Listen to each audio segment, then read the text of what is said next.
So obviously your characters kind of form a bit of an unlikely detective duo. Was there any famous literary detectives that you took inspiration from, or was it just purely from the scripts? Scripts, Yeah. really, isn't it? I mean, I'd love to say, you know, it was... Poirot.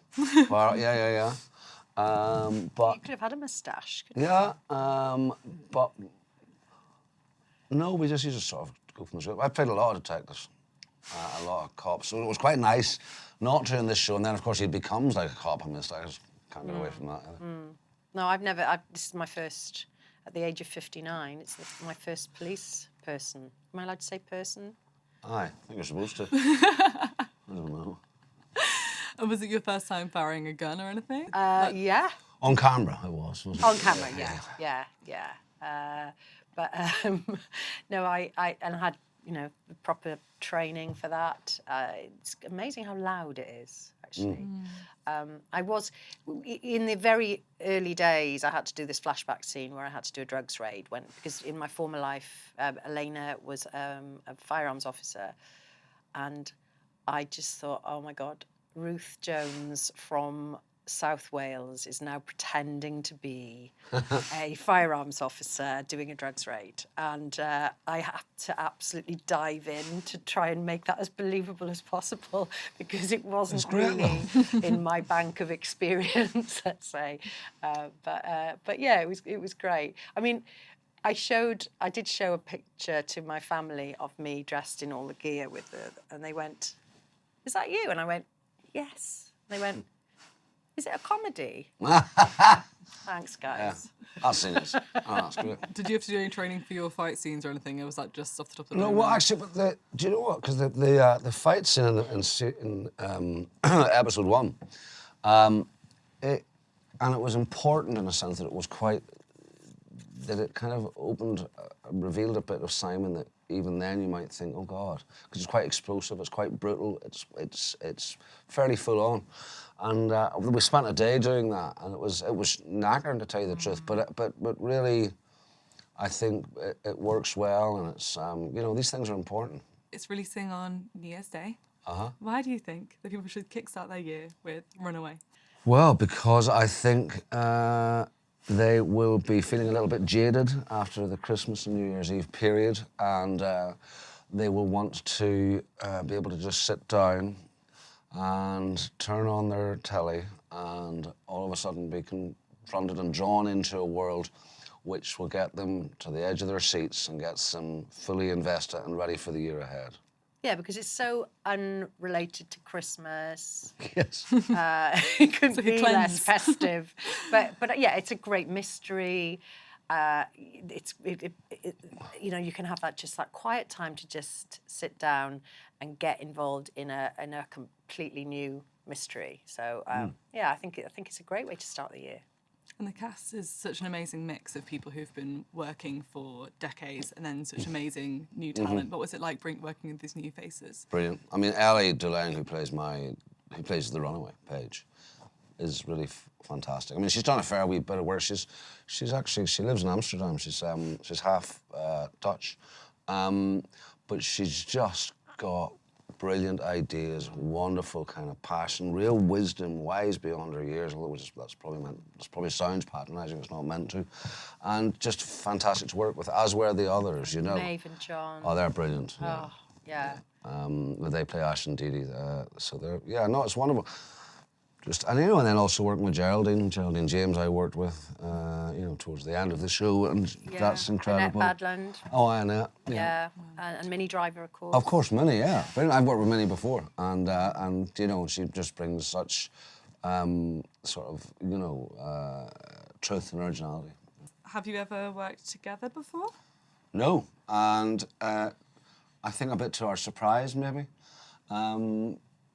And I'm so glad we finally got the chance to, because we sort of clicked immediately. It was important that you do that. I mean, obviously, the roles are there and they're pretty defined, and, whoever plays them, has got a good starting base. But you also do need to have chemistry, I think, particularly for roles like this here. And also, I think Ruth said something interesting, which is about where she clearly has... I mean, they both have empathy for each other, but also... they also bring something out in each other. They bring the little glint out in each other, which I think is important, and I think we both did that off camera as well as on. Definitely, yeah. It was.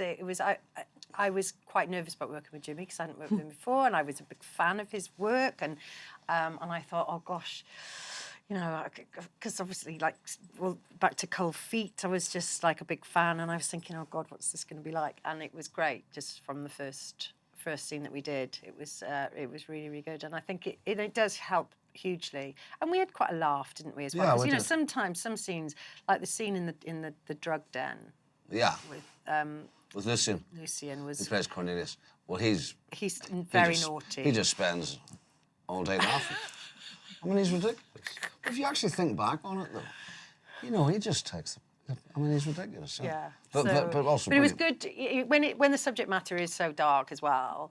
It's very good to have that outlet where you can have a bit of a laugh. Yeah. So yeah, we definitely did that. Yeah, I do think both of you have obviously had such amazing comedic roles that even though it's such a heavy subject matter, there was still these moments of lightness. Yeah. And you can tell there's humour in the way you're saying your lines and stuff. Which Yeah, is well, you need that. You do. I mean, an audience needs it as much as anything. But in a Yeah, lot for of sure. these shows, you definitely need, just as Ruth says, a wee bit of an outlet. So it was lovely that we were able to collide that with each other. obviously, you've been in 2 Harlan Coben Aye. Well, I did adaptations. Stay Close, and then I sort of did a day on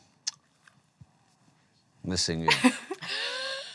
I was going to say Missing You, but I thought, No, because I get confused sometimes with the missing. yeah. But so yes, so I am.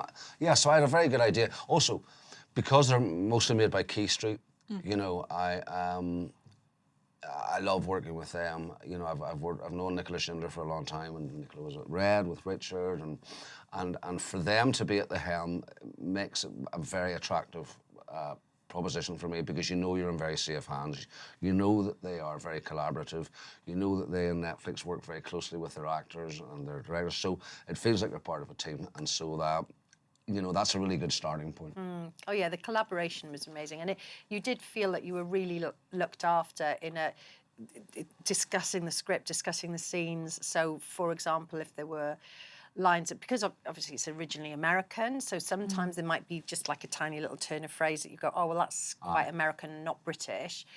But there was always this conversation to be had. It was never, no, that's the script and you've got to say what's there. It was whatever made the characters and the portrayal of the characters truthful. And also, I mean, these are big, epic shows, you know, and you're aware of that. Big production values, incredible budgets on kind of just on creating the shots, you know, drones and cranes and cameras everywhere and blah, blah, blah.